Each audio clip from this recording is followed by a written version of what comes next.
जो लोग नफरत, सांप्रदायिकता, बंटवारा की राजनीति को आगे बढ़ा रहे हैं, उनके खिलाफ बिहार की जनता को यूनाइटेडली ये लड़ाई लड़नी चाहिए। मुस्लिम समुदाय के रिप्रेजेंटेशन के बारे में जिस तरह से गिरावट बराबर आ रही है वो बहुत चिंताजनक है। खासतौर से वो पार्टियां जो सेक्युलर, देखिए भारत की जनता भी और बिहार की जनता विशेष रूप से ये अच्छी तरह जानती है कि कौन सी पार्टी और पार्टियां हैं और कौन उनके सहयोगी हैं जो नफरत फैला रहे हैं, जो नफरत की राजनीति कर रहे हैं।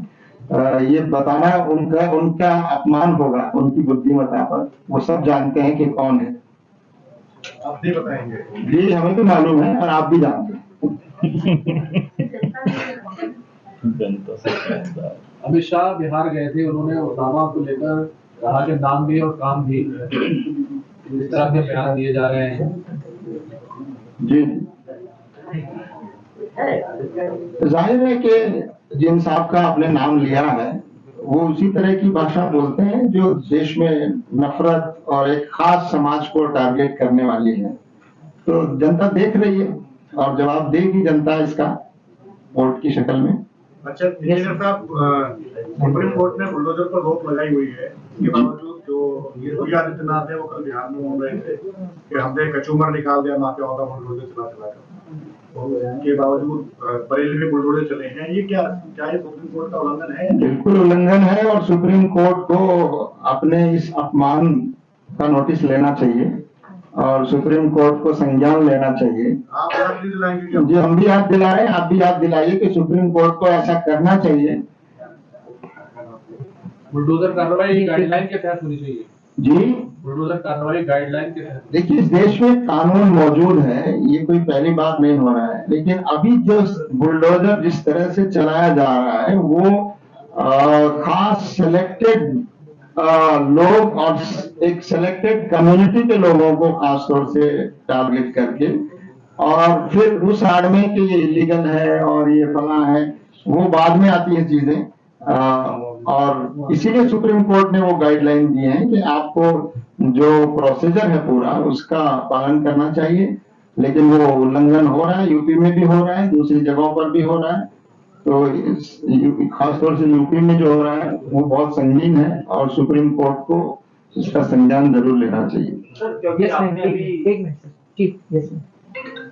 जो आपका मुस्लिम वोट बंटवारे को लेकर क्या राय है बिहार चुनाव में, क्योंकि 18% से ज्यादा की आबादी होने के बावजूद भी अगर ऑपोजिशन की पार्टियां ही मुस्लिम रिप्रेजेंटेशन को सामने रखने से कतराती हुई दिखाई दे रही हैं, तो जो बाकी पार्टियां हैं, फॉर एग्जांपल AIMIM जिसमें असदुद्दीन ओवैसी खुलकर मुसलमानों की बात सामने रखते हैं, तो अगर इसमें वोट बंटवारा होता है चुनाव में तो नुकसान किस तरीके से देखा जाएगा मुस्लिम समुदाय के लिए, जिनके पीछे लोग वोट के लिए तो पड़ जाते हैं लेकिन वोट होने के बाद भूल जाते हैं कि उनको सरकार में रिप्रेजेंटेशन मिलना चाहिए।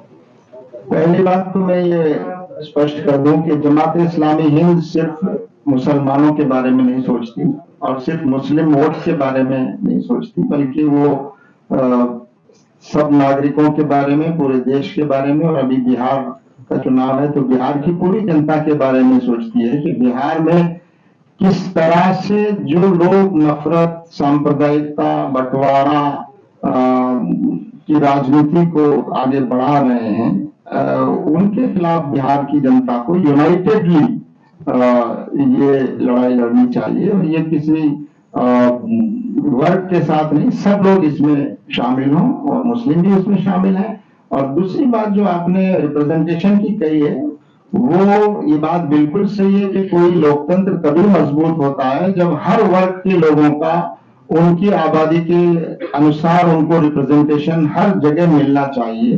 अगर ऐसा नहीं होता है तो वो लोकतंत्र कमजोर है और वो नाइंसाफी है एक तरह की, हम उसके खिलाफ आवाज उठाते रहे। और मैं समझता हूँ आपने सही सवाल उठाया है कि मुस्लिम समुदाय के रिप्रेजेंटेशन के बारे में जिस तरह से गिरावट बराबर आ रही है वो बहुत चिंताजनक है। खासतौर से वो पार्टियां जो सेक्युलर कही जाती हैं, समझी जाती हैं, वो पार्टियां भी जो है वो उस रिप्रेजेंटेशन का ख्याल नहीं रखती हैं। तो बहरहाल अभी वो मसला नहीं है, क्योंकि बिहार में इलेक्शन डिक्लेयर हो गया, कैंडिडेट्स डिक्लेयर हो गए।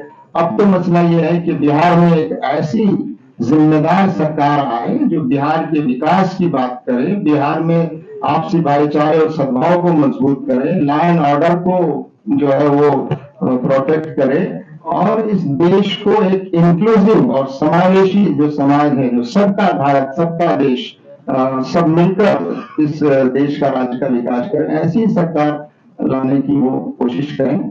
उसके बाद जब इलेक्शन हो जाएगा और तब कुछ मसला होगा तो हम फिर बात कुछ कहेंगे। क्योंकि आने वाले अब साल में आप देखेंगे कि असम में, पश्चिम बंगाल में भी चुनाव आने वाले हैं, उसमें भी साइजेबल मुस्लिम पॉपुलेशन जी बिल्कुल देखा जाता है, और क्योंकि एफआईआर की एक्सरसाइज अब पैन इंडिया होने वाली है, तो इन राज्यों पे भी प्रभाव पड़ेगा। तो इसमें अगर मुस्लिम रिप्रेजेंटेशन कम रहता है, तो क्या उसके लिए आप एक डेलीगेशन एफर्ट से पार्टी से बात करने की कोशिश करेंगे? क्योंकि जैसे आपने कहा सेक्युलर पार्टीज अपने आप को कहते हैं, लेकिन वोट लेने के बाद नाम आगे रखने से कतराते हुए दिखते हैं। जी, हम हमेशा करते हैं और अभी भी करेंगे।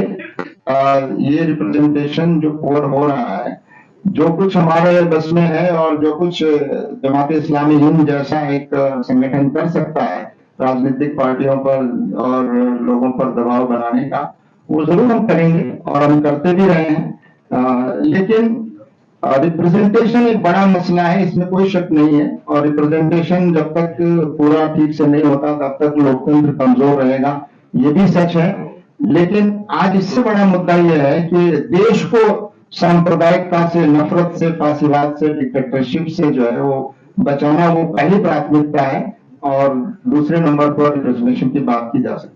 सर, आपने अभी जब गाने की बात कर रहे हैं, कल कांग्रेस के जो प्रेसिडेंट है मल्लिकार्जुन खड़गे, उनका ये मानना है कि कल सरदार वल्लभ भाई पटेल जी की जन्म जयंती भी आरएसएस जैसी संस्था पर बैन लगा देना चाहिए, क्योंकि वही साम्प्रदायिकता फैला रही है। क्या मानना है आपका?